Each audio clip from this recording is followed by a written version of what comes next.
Hey everyone, so a really cool study was just published in the Cell Journal, and what they looked at is the diet and lifestyle factors of a woman who lived until 117 years old.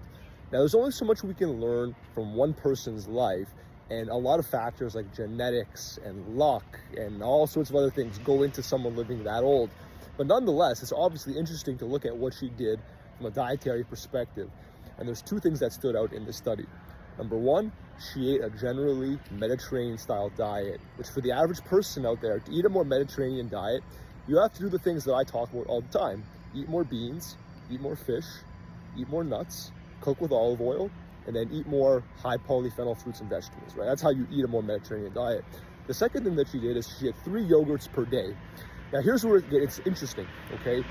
Scientists looked at her gut microbiome, all of her gut bacteria, and what they found is her gut microbiome looked like someone half her age, which means there are several types of very healthy bacteria that usually aren't in high numbers in older people, but for her, they were.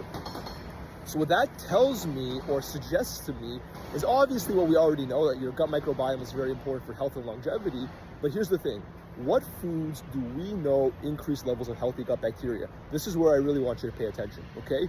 Really big one is legumes. Lentils, chickpeas, kidney beans, black beans. Okay, we have so much good evidence. People who live longer, healthier lives, they tend to eat beans to some extent. Okay, that's number one. Second of all, other foods that might also increase levels of healthy gut bacteria: asparagus, onions, garlic, greenish bananas.